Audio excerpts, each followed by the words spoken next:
Hello everybody, welcome to my channel. I'll just give a preview of the video that's coming up related to the Manx Grand Prix 2023. I'd like you to comment below. Were you here? Did you enjoy it? Will you be coming back? Just briefly what you thought of it. If you want to see the whole video, of course, yeah, please hang around. But it's important for me to know what your thoughts are about the event and how it can be improved, or maybe you're satisfied with it the way it is. So please comment below. If you hang around for the whole video, I much appreciate it. But if you don't, see you in the next one. So take care and hope you continue watching.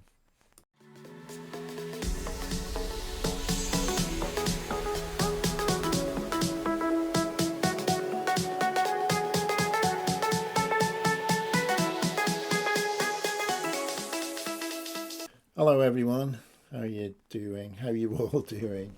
Thanks to the new subscribers that have been joining us lately. I remember it wasn't that long ago I'd be always talking to myself, I'm sure, in my videos, but thanks to you and everyone that's subscribed. I really appreciate your views and appreciate your likes as well, of course, and any comments. I always respond to all the comments. So here we are, the 11th of September, Monday. Grand Prix, the Manx Grand Prix is all over. For another year. I say another year, I'm always worried that the Manx Grand Prix has been condensed, the format has been changed. Started on the 20th of August to the 28th, just a week. You know, thinking back to the, dare I say, the good old days, it used to be 2 weeks, a week of practice, a week of racing. There was no sort of TT Classic with John McGuinness's, the Michael Dunlops, the TT riders as we know them. It was all to do with making your mark in the Manx Grand Prix, a stepping stone to the TT races, if you like. And it was very competitive, very well supported, and a big following. Now, I noticed this year, of course, the centenary, 100 years of the Manx Grand Prix. I thought, celebrations, yeah, where are the celebrations? We had a Spitfire, an aeroplane, flying over Douglas Bay, buzzing a visiting cruise yacht that was anchored in the bay. But I thought, it never even went near the grandstand, you know, where a lot of fans were gathered. And I thought, what was the point of it all? Other celebrations, if you saw any, if you attended any, please tell me about them in the comments below. There was very little going on. Evenings, we would normally have some bands around town in different parts of the island playing. But there just didn't seem to be anything to celebrate 100 years. When we had our TT centenary, yeah, it was big. We had a lot of fans, a lot of visitors. There were a lot of events, but for the Manx Grand Prix, I didn't get it at all. One of the occasions or the spectacles of the Grand Prix, of course, was a ride out. All the fans, everybody with a motorbike could join in this lap of the circuit. But was that really what we would call a celebration? So all in all, I was quite disappointed with the event, looking at the big picture. The racing was okay, but it was such a rush. A lot of it had to do with the weather, of course. The weather wasn't great. In fact, I don't know if I mentioned in an earlier video the Friday before the weekend, where the practicing or qualifying was going to start, we had a number of trees down around the circuit. And of course, when trees come down and they're cleared, there's always a worry that there's still some debris hanging around in other trees that are likely going to drop onto the track. Something we wouldn't want to happen, of course. But even looking back at the TT of 2023 this year, just before the start of a race, roads were closed, but they had to delay the start because they needed to bring on a cherry picker to remove a big branch that had fallen onto the circuit. I shouldn't laugh about it, of course. Falling onto the circuit at Greeba Castle. No, it's not funny, I know, but these sort of things, you just don't expect them to happen. And don't say it's climate change, please, don't get me started on that. So, following the Manx Grand Prix, which, was only a short time ago, I noticed a letter to the editor of a local newspaper, and it was headed... I don't know that. Alexa trying to speak. Be quiet, Alexa. So the letter to the local newspaper with its heading, "Is the real plan to scrap the Manx Grand Prix?" Think about it for a minute. As I said, we used to have 2 weeks. Now it's been condensed. There's lots of contingency plans put in place should the weather affect racing or qualifying, move it on. And it does create problems. It creates problems for businesses. It creates problems for the competitors. And also, of course, let's not forget marshals. There's a large number of marshals, 600, I'm guessing, required around the circuit to run the TT or MGP. So we have to think about those people. We have to bring everybody on board, but also the people who come here, the fans, the people who save up, they buy their ticket, this is their holiday, and they come here and they spend a lot of money. The pubs, the restaurants, entertainment. What entertainment? But, if they come on their bikes, they do enjoy their blast around the circuit. They enjoy visiting other things going on around the island. But, as I said this year, what other things? One of the highlights for us was going to the Bride Church Hall for afternoon tea one day. And it was full of happy spectators, fans that have visited the island, vast array of bikes outside. And everybody was enjoying the cake, the sandwiches, the teas that were made by the ladies of Bride. Apart from that, I didn't find anything to get excited about, apart from some of the racing, of course, which we can't deny did go pretty well, even though some of it was shortened down, some of the laps were taken away, and so it's one of the other reasons why I think we should revert back to the 2 weeks. So anyway, the Manx Grand Prix is now done and the talking has begun.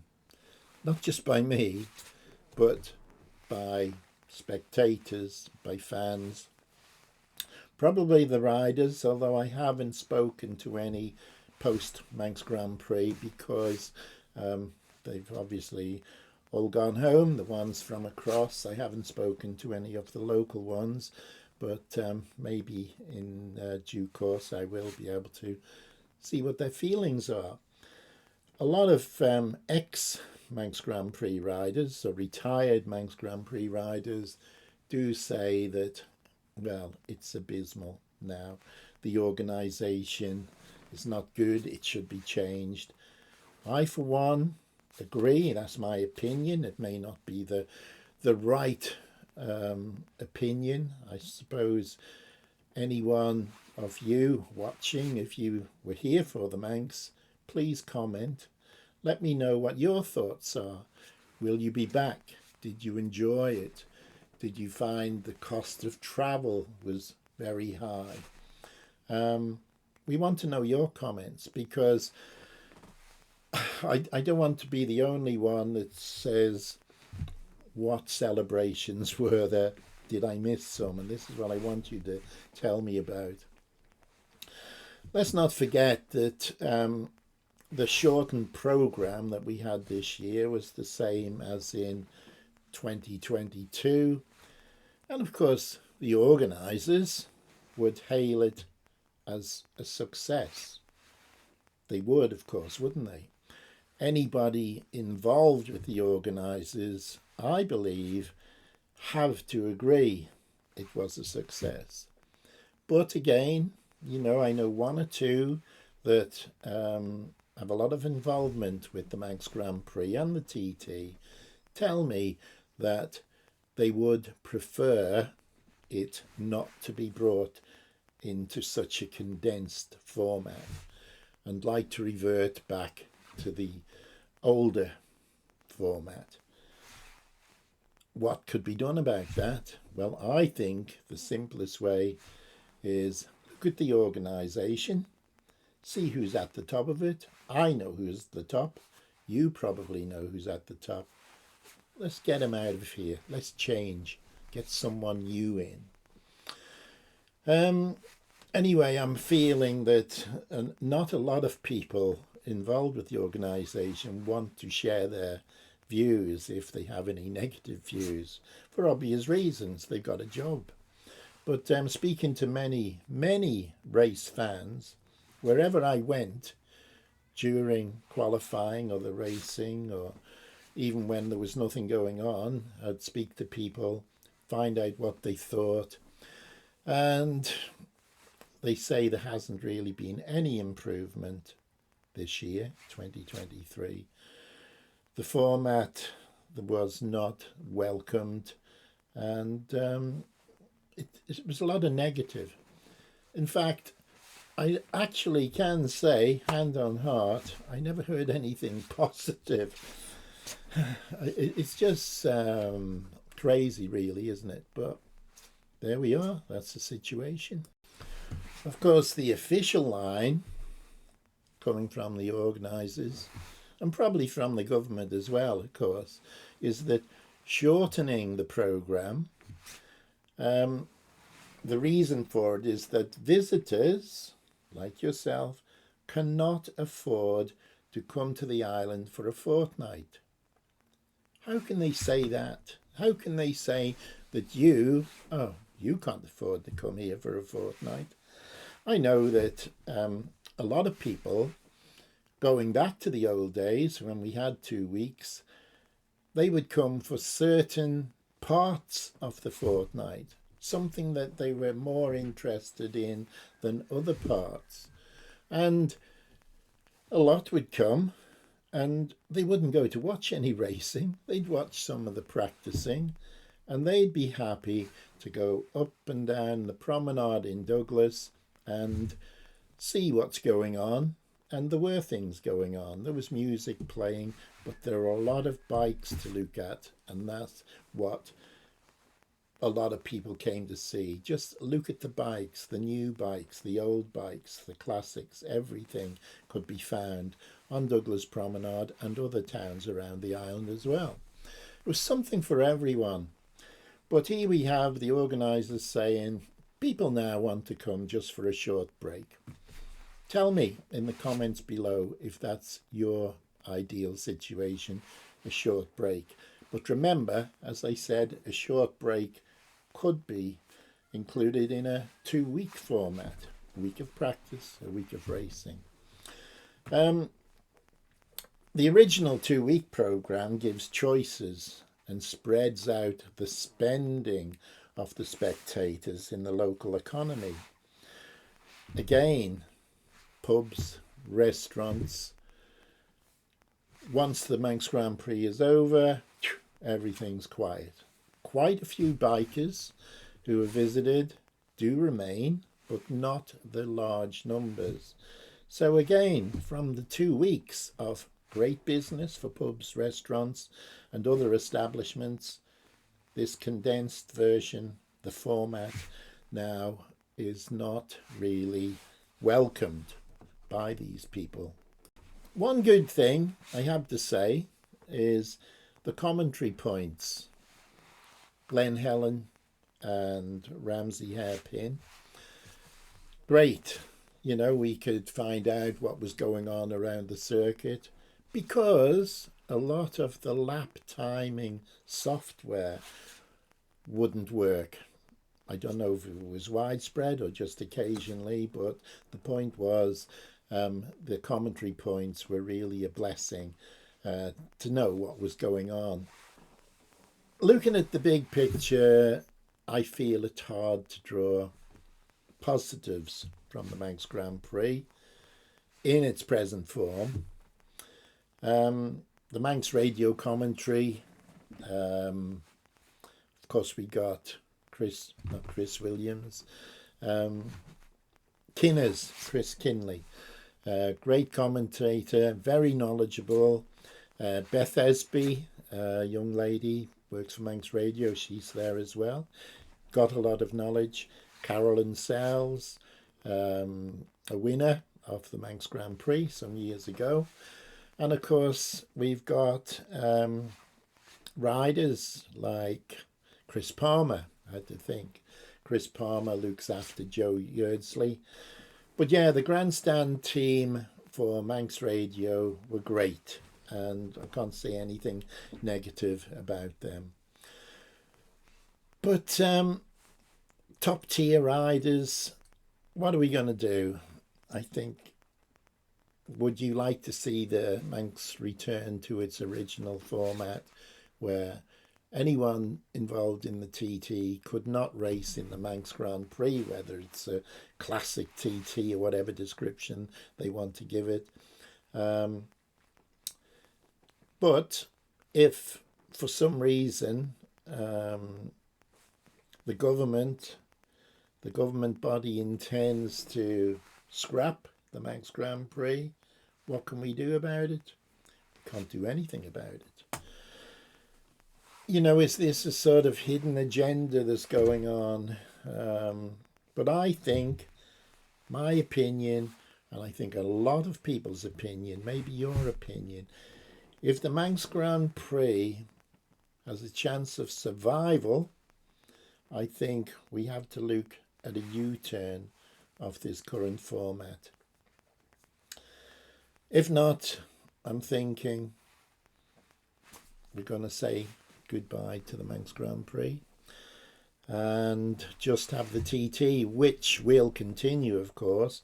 Maybe part of the hidden agenda is to have the top tier riders, the Dunlops, the Harrisons, McGuinnesses, riding their classic machine that they ride in the Manx, have a part of the TT event. Who knows? I've got so much more to say, but no time right now. I've got to get back to my teaching job. I'm just going off to Adelaide in Australia, and then I'll be going to South Korea, then China. The joys of being an English teacher. Okay, you take care, everyone, and do comment below. I know I've probably bored a lot of you to death, and you're not here now. You've probably left a little while ago, but I look forward to the comments. I respond to them all. And if you haven't subscribed, please do. We are climbing. And I do enjoy your company. Take care. All the best. Bye for now.